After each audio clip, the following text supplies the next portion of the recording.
I was with the party for 1 year. The party was founded October '66, and I was incarcerated October '67. During that time, there's been a transformation in the party as far as the psychology of the party. A new reality has been created, and created through struggle, and that's what we called revolutionary culture. That a new culture is created through the struggle against oppression, and this culture is a process of change at any given moment.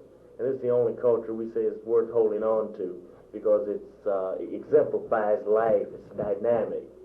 Most people mistake culture for custom, a thing that's more stagnant, a thing that's less involved with life. It's more like a fad or habit or lengthy fashion or fashion or fad that's hung around for some time, and then we call it culture.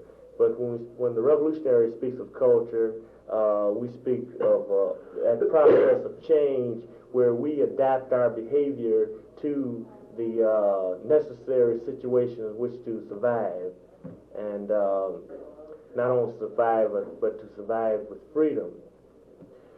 And this is taking place in the party. I see it. The new man is being created, and the Vanguard Party is creating this man. We hope to transform the whole world, and we're sure that we'll be successful, because our fight is not just a national struggle. This must be pointed out, that our fight is not a national struggle because we're not nationalists. And many people misunderstand why we would take up arms and call for solidarity with the people of the world, such as the North Korean people, the Vietnamese people, the National Liberation Front, and the North Vietnamese, in China. Why would we ask for solidarity? Simply because American capital is now American imperialism, where this country not only controls us here at home, or its people here at home, controls the world, literally controls the world. And as each country becomes decolonized, shakes off the chains of colonialism, they rise and they seem to be adapting or embracing socialism. Because of technology, the world's a very small place now. And we notice the example in Cuba seems to be somewhat of a classical example now. The same thing happened in China, where the countryside was taken first by the people, the maestro, and it's choked the city. Havana was the last territory to be conquered with the massive strikes. But first, the city was choked by cutting off the resources. We know that capitalism relies upon the resources of the developing country of the world. As each one becomes free, it puts a chokehold upon capitalism, and this is why capitalism, U.S. imperialism, is making a last-ditch effort to break the people, but they won't be successful. So our fight is internal, but we realize world revolution is necessary for our freedom, because as each country becomes free, it's like the Sierra Maestra becoming free, and then Havana becoming free.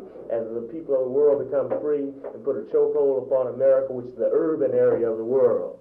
The developing countries are the rural areas of the world, and America is the urban area. And it will be the last marched on, even though we will harass and make it impossible for America to have business as usual and have immunity in their oppression of the people of the world. And we'll attempt to divert their troops here at home so that they would, because we're for sure that they can't not fight every developing country in the world and also fight a revolutionary war here at home, because their resources are not that great, even though they're very, very wealthy and very strong. So ours is a world revolution, and we talk in international terms.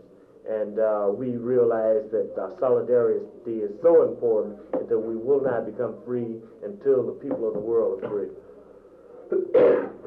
And that's why we call ourselves revolutionary socialists and internationalists instead of nationalists.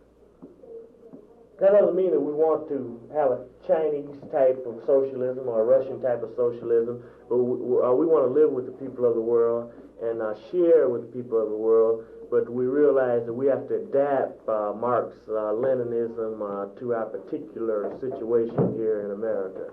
I think that Kim Il-sung of North Korea expresses this philosophy probably better than anyone else, and that is freedom for each nation to interpret Marx and Leninism according to its own needs. And as he puts it, the chief thing is to fight against U.S. imperialism, world enemy number one. And later on, after we win, we could argue the academic things about who is interpreting Marx, Leninism in the truest form. We think that's rather an academic conversation.